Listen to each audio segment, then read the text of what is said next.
Email phishing is our pro tip of the week. And you're going, what is email phishing, right? Okay, where I came from, the way we fished, we threw dynamite in the water. That's how we fished. No, not really. It was M80s is what we would do, and they'd kind of go boom. It'd be kind of cool. It's awesome. But we didn't kill any fish. We just kind of blew up water. So you really don't blow up water. You just kind of make a lot of mess.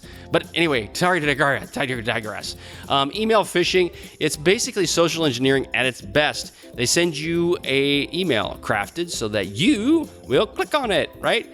Ooh, I like it. Clicky, clicky, clicky. Do not click. Okay, it's just don't do it. Once you click on those links, you set yourself up for getting hacked, and it happens routinely. So just don't do it if you can avoid it. The typical target for an email phishing attack will be basically anyone. Anyone can fall prey to it. I'll be honest, I've had IT people fall prey to it. I've even fallen prey to it. So anybody can. So anybody says that they never would click on a email phishing link, yeah, they're lying to you. So anybody can fall prey to it. But they're usually targeting people of access or responsibility. So if you are a person who has controls of the network, that, like typical admin, your administrators, those people are key targets. Also, people that have the responsibility of transferring money. It's a huge thing right now, is people who do wire transfers. So they're looking for somebody who has access or responsibility within an organization. And that is a primary target in many cases. That doesn't mean that leaves everybody else off the hook. Nope. Da pun. Dun. But those are some of the key people they're after. Why do they do it? It's to gain access or steal your money or data. That's what I used to do. We would go online. We would target individuals. We would find, like say, I'd do some searching on social networking. Now, again, I tell you these things. Don't do this to go things for bad. Don't do this to do things for bad. This is just kind of how these people think. But I would go on social media and I would look for individuals, and I'd look for what their responsibility is. And then from there, I would craft an email that would be tailored to them, that would be of a high ability for them to click. Then I would send it to them, and my click rates were above 50%. In many cases, like 80, 90%, they would click. Once they click on the link, I now have access to their system, which allows me to do whatever I want. I become them. And it's awesome. So from a hacker standpoint, that's what they think. But it's not so awesome for you. That's not really good singing, actually. I kind of sound like a cat that's having a challenge. But that's the whole point, right? They're trying to steal your data or your money. So some key things you should avoid.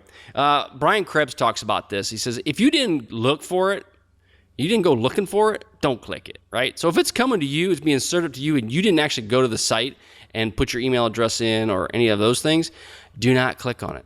And even if you did, you might want to avoid that, because I get a lot of spam, and I have to avoid being clicky because sometimes it's cool, right? All the free stuff they offer you, right?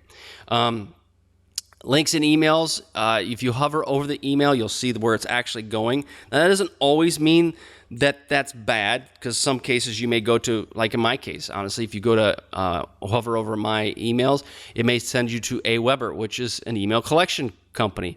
That doesn't necessarily mean it's bad, but you just need to consider the source, right? Are you going to a source that seems reputable? Or if it goes off to some really long, goofy name, when you hover over it with your mouse, then that may be an indicator you don't want to deal with it.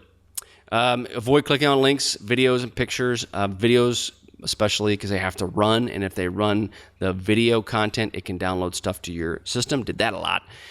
Pictures can do it through steganography. It's a little bit more challenging, and it's not as easy, but it is possible. It can be done, and it is done. Avoid HTML in your email. So, like, if you get an email that's plain text, your text is just normal, you can do italics and bolding and all that. But when you get all the pretty graphics behind it, it used to be a big deal. It isn't so much of a problem now, but it does cause resource issues with your email if you have all that stuff going on in the background. And it does interject the fact that you're running some level of code. Now, HTML version 5, HTML5, does a lot of that for you, but you want to avoid putting HTML in your emails if possible. If anything, just from a resource standpoint.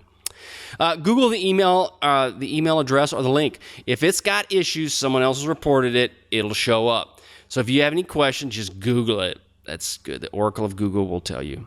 If it's too good to be true, like, hey, you just won your new iPod.